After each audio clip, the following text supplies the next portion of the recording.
I've gained 2 subscribers, which obviously isn't a lot for some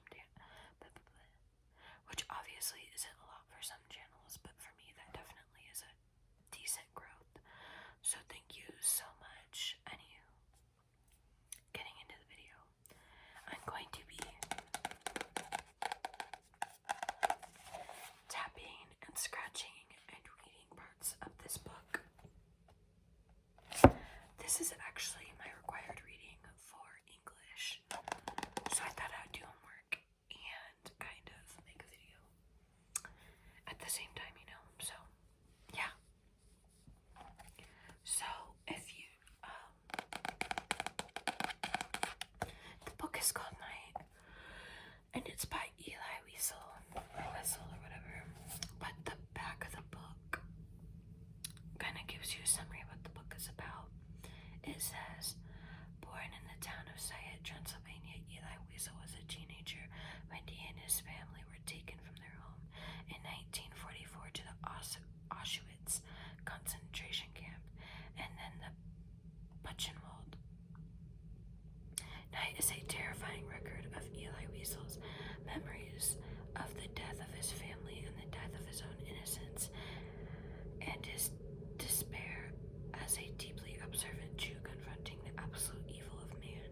This new translation by his wife and most frequent translator, Marianne Wiesel, corrects important details and presents the most accurate rendering in English of Elie Wiesel's testimony to what happened in the camps and his unforgettable message that this horror must never be allowed to happen again.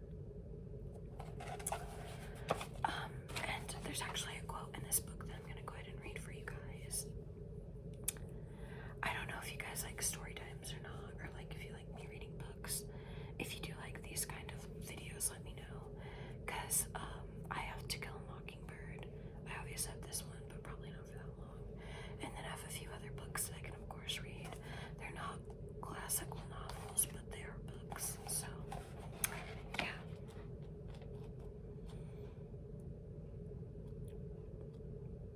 This poem made me cry because it made me feel bad, but I'm gonna find it and read it for you guys anyway. Okay, here it is.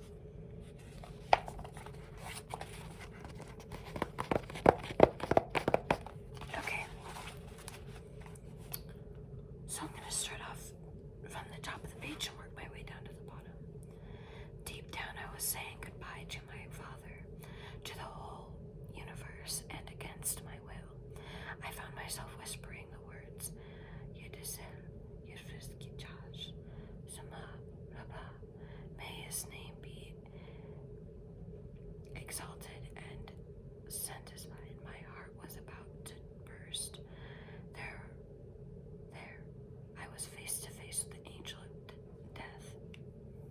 No, 2 steps from the pit. We were ordered to turn left and herded to the barracks. I squeezed my father's hand. He said, do you remember Miss Swatchner in the train? Now it's time for the poem. Never shall I forget that night, the first night in camp that turned my life into one long night, 7 times sealed. Never shall I forget that smoke. Never shall I forget the small faces of the children whose bodies I saw transformed into smoke under the silent sky. Never shall I forget those flames that consumed my faith forever. Never shall I forget the nocturnal silence that deprived me for all eternity of the desire to live. Never shall I forget those moments that murdered my God and my soul and turned my dreams to ashes. Never shall I forget those things even were I condemned to live as long as God himself. Never. I really like these poems. They're really, I don't know, they get me. And I have to be at page 75, and then I actually have to be done with the book by next week, so we're gonna go ahead and skip ahead to where I'm at and start reading. So I hope you guys enjoy me reading.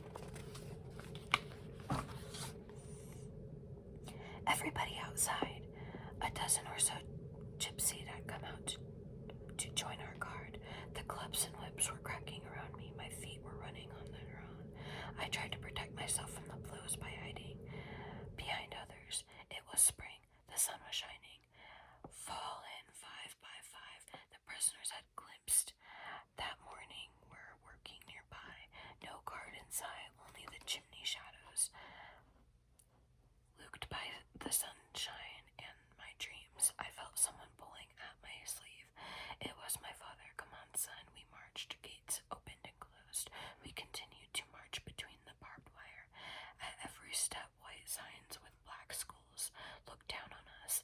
The inscription, warning, danger of death. What irony was there? Was there here a single place where one was not in danger of death? The gypsies had stopped next to a barrack. They were replaced with SS men who were encircled us with machine guns and police dogs. The march had lasted half an hour.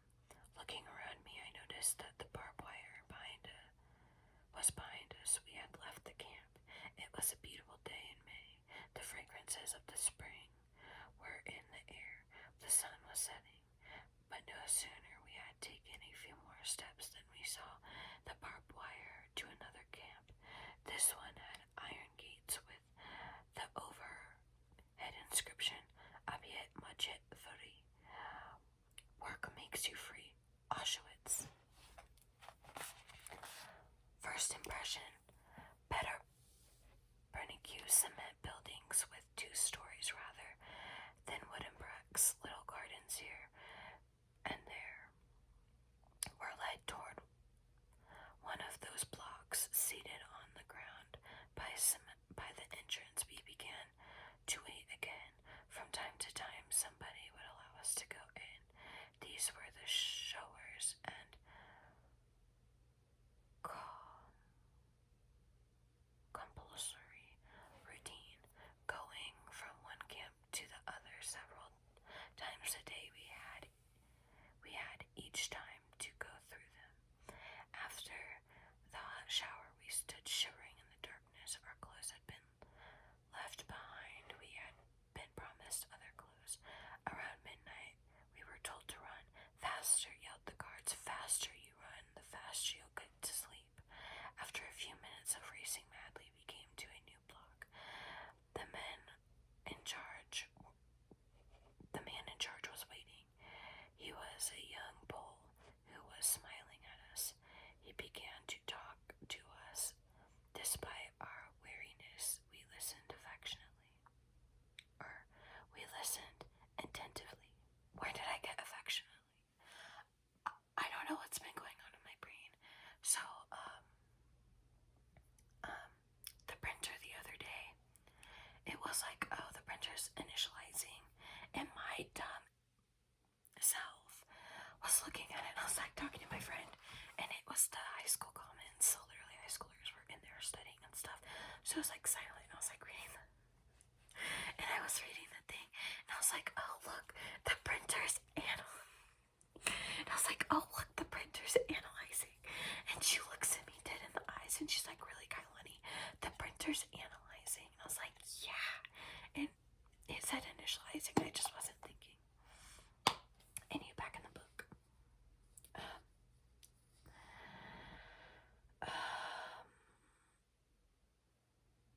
I'm looking for where I was at.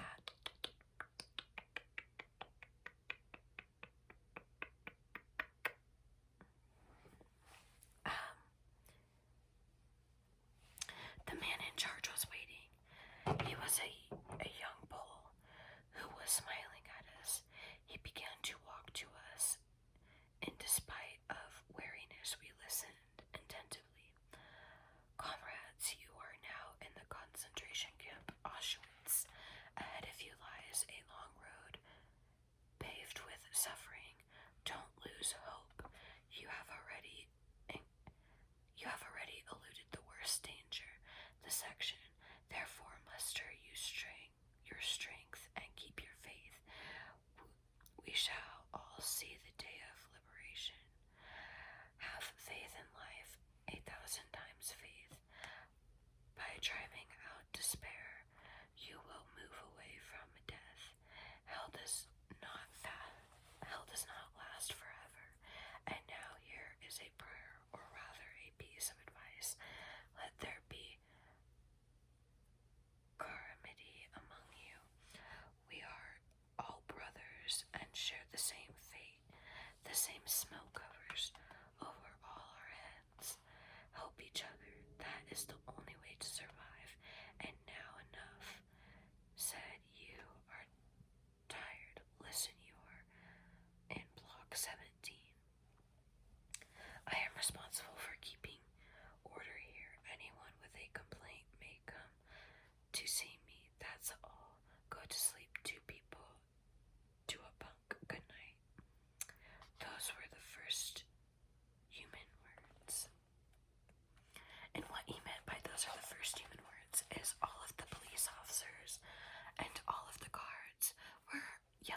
he's heard in a while, or the first 2 main words he's heard.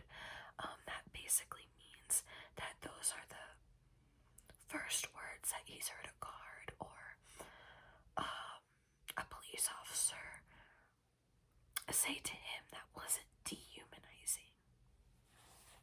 Okay, back to the book.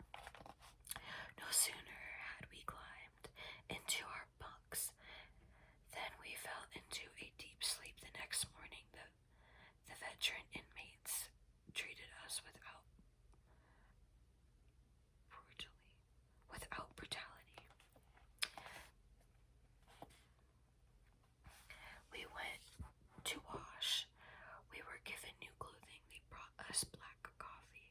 We left the block around 10 o'clock so it could be cleaned. Outside, the sun warmed us. Our morale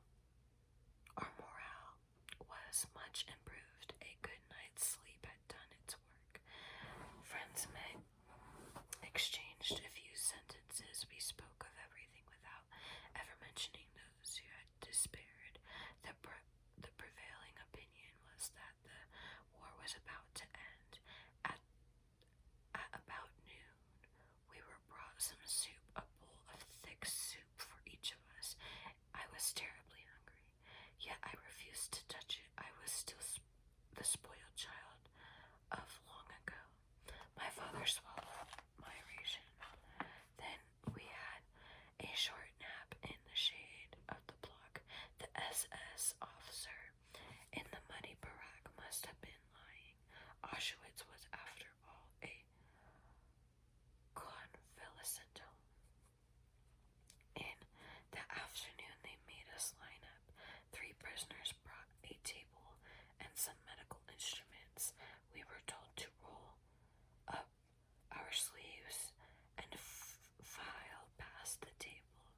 The 3 veterans prisoners, needles in hand, tattooed numbers in our left arms. I became a 77113. From then on, I had no other name. At dusk, a roll call. The work commandos had returned. The orchestra played military marches near the camp entrance. Tens of thousands of inmates stood in rows while the SS checked their numbers. After the roll call, the prisoners from all the blocks dispersed, looking for friends, relatives, or neighbors among the arrivals of the latest convoy. Days went by. In the evenings, black coffee, in the midday soup. By the 3rd day, I was eagerly eating any kind of soup. At 6 o'clock in the afternoon, roll call, followed by bread with something. At 9 o'clock, bedtime. We had already been in Auschwitz for 8 days. It was after roll call, we stood waiting for the bell announcing its end. Suddenly, I noticed someone passing between the rows. I heard him ask, "Who among you is Wiesel from Sayet?" The person looking for us was a small fellow with spectacles and weeded face. My father answered, "That's me, Wiesel from Sayet." The fellow's eyes narrowed. He took a long look at my father. "You don't know me. You don't recognize me. I'm your relative, Satine." Already forgotten, Satine from Antwerp. Wiesel's husband. Your wife was Wiesel's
This is for you, Elsier. Every time he came, tears would roll down his icy cheeks and would often say to my father, "Take care of your son. He is very weak, very dehydrated. Take care of yourselves. You must avoid selection. Eat anything, anytime. Eat all you can. The weak don't last very long around here." And he himself was so thin, so weathered, so weak. "The only thing that keeps me alive," he kept saying, "is to know that Wiesel and the little ones are still alive. Were it not for them, I would give up." One evening he came to see us, his face radiant. A transport just arrived in Antwerp. "I shall go to see them tomorrow. Surely they will have news." He left. We never saw him again. He had been given the news, the real news. Evening, as we lay on our cots, sometimes tried to sing a few ascetic melodies. Audubon drummer would break our hearts with his deep, grave voice. Some of the men spoke of God, the mysterious ways of the sins of the Jewish people, and the redemption to come. As for me, I had grace to pray. I concurred with Job. I was not denying his existence, but I doubted his absolute justice. Occupied drummer said, "God is testing us. He wants us to see whether we are capable of overcoming our base instincts, of killing the Satan within ourselves. We have no right to despair, and if he punishes us mercilessly, it is a sign that he loves us that much more." Well, the first Kabbalah spoke of the end of the world and the coming of Mesa. From time to time, in the middle of all that talk, a thought crossed my mind. Where is Mother right now? And Trapeza. Okay, so I'm on page 48.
is all for today's video.